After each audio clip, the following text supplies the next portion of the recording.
मैं प्रभु का धन्यवाद देता हूँ इस सुबह के समय के लिए, प्रभु के चरणों में आने के लिए। प्रभु ने जो हमें अच्छा अवसर दिया। आइए आज के वचन मनन के लिए हम लोग इफिसियों की पत्री 5वां अध्याय उसका 8वां वचन हम पढ़ें।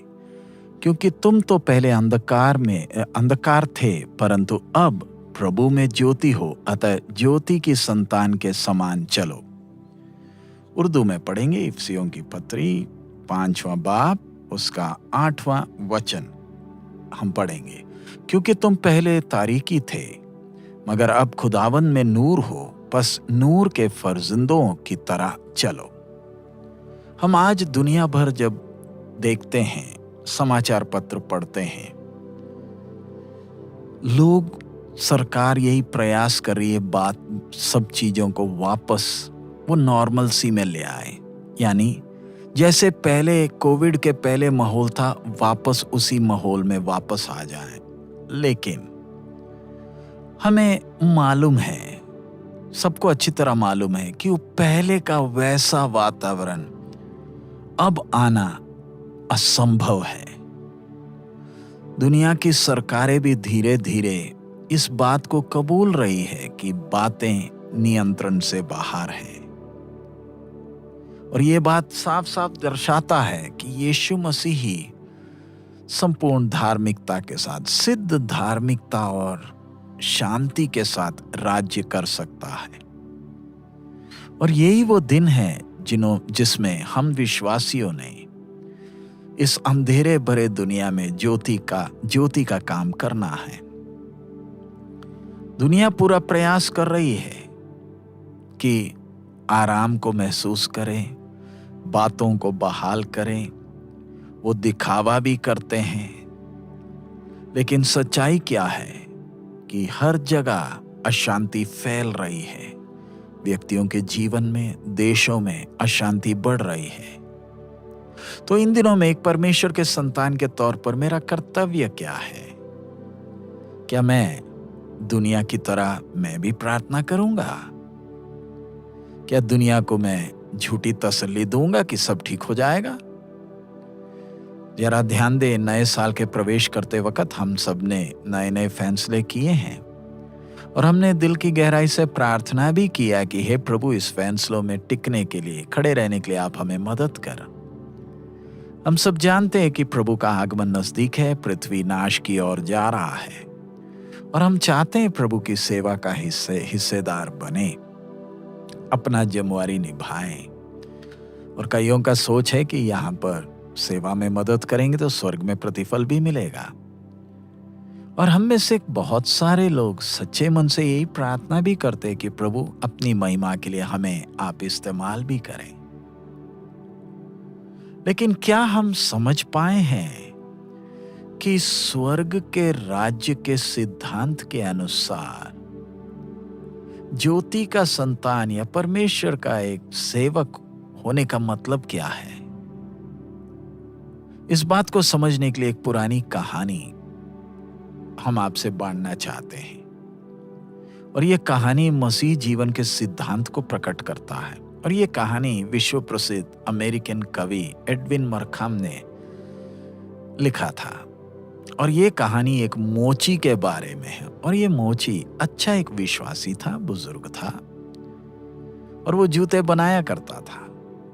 एक रात उसने एक स्वप्न देखा कि प्रभु यीशु उसकी दुकान में उसे मिलने आ रहे हैं।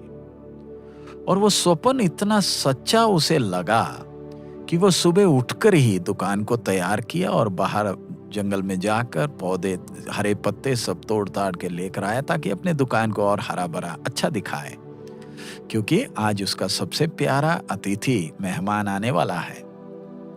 वो पूरा दिन इंतजार करता रहा, सवेरे का समय, लेकिन निराश हुआ, कोई नहीं आया। लेकिन वो ऐसे जब बैठा हुआ था तब एक बुजुर्ग आदमी उसके दुकान के सामने लंगड़ता हुआ आया और विनती किया कि थोड़ी देर में अंदर बैठ जाऊं, थोड़ा गरमाइश पालूं। और जब वो आदमी बुजुर्ग अंदर बैठकर आराम कर रहा था तब मोची ने ध्यान दिया कि वो बुजुर्ग आदमी के जूते फटे हुए थे। इसको दया आई, इसने एक नया जोड़ा जूता निकाला और उस बुजुर्ग को पहना दिया। और वो बुजुर्ग धन्यवाद देते हुए वो जूता पहनकर खुशी से अपने रास्ते में गया। मोची दोपहर का समय भी इंतजार कर रहा है। जिसके लिए इंतजार कर रहा है उसकी कोई नाम निशानी नहीं। उस समय एक बुजुर्ग औरत लकड़ी का भारी बोझ उठाकर उस रास्ते जा रही थी।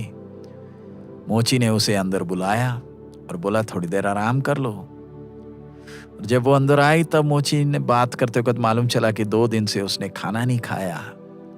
तो मोची भाई ने उनके लिए अच्छा खाना बनाया और उन्हें गर्म खाना खिलाया प्यार के साथ। खाकर धन्यवाद देती हुई बुजुर्ग मां चले गई। और अब रात होने लगा तो मोची ने बाहर एक बच्चे का रोना सुना और उसके रोने से ऐसे लग रहा था जैसे वो उसका रास्ता खो गया है। मोची बाहर गया, बच्चे की आंसुओं को पहुंचा और उसके छोटे से हाथ को अपने हाथ में लेकर उसे घर पहुंचाया। और जब मोची वापस अपने दुकान में आया तो बड़ा उदास हो गया। क्यों? वो सोचा जब मैं बच्चे को शायद छोड़ने गया था तब शायद मेरा प्रभु आया होगा और मैं उसे मिल नहीं पाया। और अब रात हो गई, वो बैठकर निराश हताश होकर वो इस स्वप्न को याद करने लगा कि दरवाजे में खटखटाने की आवाज आई, चिटकनी खोली, एक मुस्कुराता हुआ चेहरा, मैंने पीने के लिए पानी दी। और मोची क्या सोचने लगा, वो जब हाथ बढ़ाए तो मैं उस हाथ में जिसमें कील का निशानी है उसको मैं चूमता और उस पैर को मैं चूमता जिसमें भी वो कील की निशानी थी। और प्रभु मेरे साथ बैठता और हमने बहुत बातें करनी थी। निराश हताश होकर मोची रोने लगा कि हे प्रभु, तू देर क्यों किया? क्या तू भूल गया कि तुझे आज आना था? जब ऐसे निराश होकर रो रहा था तभी उसे परमेश्वर की धीमी आवाज सुनाई दी, मैंने जो वायदा किया था वो मैंने आज पूरा किया। तू निराश क्यों है? मैं आज तेरे पास, तेरे दरवाजे के अंदर 3 बार आया। 3 बार मेरी छाया तेरे फर्श पर पड़ी। वो बुजुर्ग जिसके पैर के जूते फटे थे वो मैं ही था। वो बुजुर्ग जो भूखी थी, वो बुजुर्ग स्त्री मैं वही था। और जो वो बच्चा रो रहा था मैं वही बच्चे के तौर पर था। यह हमारे लिए एक कहानी लगेगा। मेरा विश्वास है आपको इसके पीछे का अर्थ समझ में आ गया। परमेश्वर ने हम सबको एक एक स्थान में रखा है ताकि हम दूसरों के लिए आशीष का कारण हो, प्रकाश का कारण हो। कई बार प्रभु ने हमें दर्दनाक परिस्थिति में रखा है। हम हताश, परेशान हैं और हम परिस्थिति बदलना चाहते हैं, लेकिन ध्यान रखें परमेश्वर ने हमें उस हालत में रखा है। फरीसी प्रभु यीशु के पास आए और उससे पूछे कि सबसे बड़ी आज्ञा कौन सी है। उनके जवाब में प्रभु यीशु ने उन फरीसियों को जवाब किया दिया, सबसे पहला और सबसे बड़ी आज्ञा, तू अपने यहोवा परमेश्वर को पूरे दिल से, पूरे मन से, पूरी सोच से, पूरी बुद्धि से तूने प्यार करना है। और इस आज्ञा को तूने अपने दैनिक जीवन में प्रयोग में कैसे लाना है, वो है दूसरी आज्ञा। तू अपने पड़ोसी को अपने समान प्यार करना है। हम जब परमेश्वर के संतान हैं, परमेश्वर चाहता है कि हम भी इसी सिद्धांत को अपने जीवन में पूरा करें। हमारे प्रभु का आगमन नजदीक है, सो आइए हम एक एक क्षण, एक एक पल उसके नाम के महिमा के लिए जिए।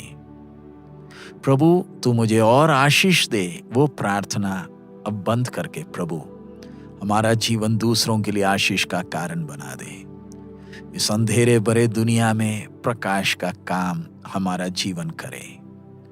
प्रभु कईयों को तेरे प्यार के और खींचने के लिए, आकर्षित करने के लिए मदद कर।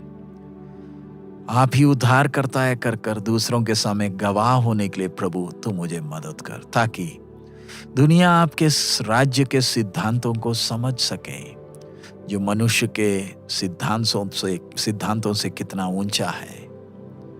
एक विश्वासी की आशीष सांसारिक वस्तुएं जो मिली हैं उस पर आधारित नहीं है, परंतु उसकी सोच में जो बदलाव आता है वो आशीष को दर्शाता है।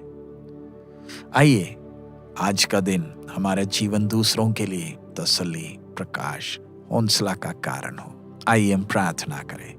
हमारे अनुग्रहकारी पिता, हम आपका धन्यवाद देते हैं इस अच्छे समय के लिए। प्रभु, आपके वचन के द्वारा आपने हमसे बात किया। हम एक एक को आपने अलग अलग परिस्थितियों में रखा है।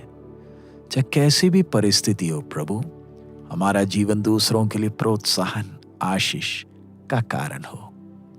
आपके नाम की महिमा हमारे जीवनों के द्वारा हो सके प्रभु। हम अपने आप को समर्पित करते हैं प्रभु, आपकी इच्छा के लिए समर्पित करते हैं। सब महिमा आप ही को देते हैं। यीशु मसीह के मधुर नाम से हम मांगते हैं, आमीन।